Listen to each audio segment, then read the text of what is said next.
చంద్రబాబు 9 ఏళ్ల పాలన గుర్తొస్తేనే అవ్వాతాతలు భయంతో వణికిపోతారు. చంద్రబాబు పాలన తలుచుకుంటేనే పెన్షనర్ల కంట కన్నీళ్లు ఆగవు.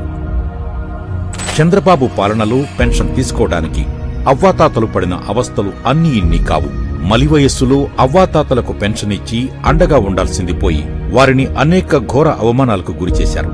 తన 9 ఏళ్ల పాలనలో మీ ఊరిలో ఎవరైనా చనిపోతే కొత్తవారికి పెన్షన్ ఇస్తానంటూ అవ్వాతాతల చావు పుట్టుకలని హేళన చేశారు. ఆఫీసుల చుట్టూ తిప్పుకుంటూ అవ్వాతాతల ఆత్మగౌరవాన్ని అవమానించారు.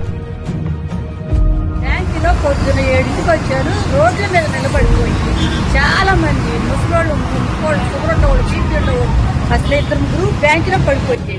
అసలు చంద్రబాబు పోటీ చేసిన పనికి అసలు వాడు కనపడితే మట్టి కొట్టాలంత కోపం ముసలోళ్ళకి కూడా ఉంది. అది పద్ధతి కాదు. వాలంటీర్ ఇంట్లో ఎలాగొచ్చారంటే ఎంత సక్తులు ఇచ్చారో ఆ రోజు బట్టి మాకు ఏ ప్రాబ్లం లేదు.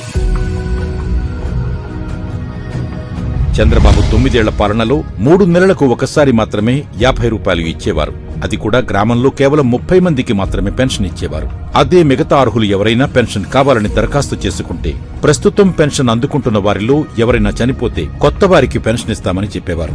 చంద్రబాబు 9 ఏళ్ల పాలనలో పెన్షన్ ఇచ్చింది కేవలం 10 లక్షల మందికి మాత్రమే. అది కూడా 2004 వరకు కేవలం ఏడాదికి ఖర్చు చేసింది 50 కోట్ల రూపాయలు మాత్రమే. తిరిగి 2014లో సీఎం అయిన చంద్రబాబు కేవలం ఎన్నికలకు ముందు పెన్షన్ 2000కు పెంచి ఎన్నికల మోసానికి తెరతీశారు.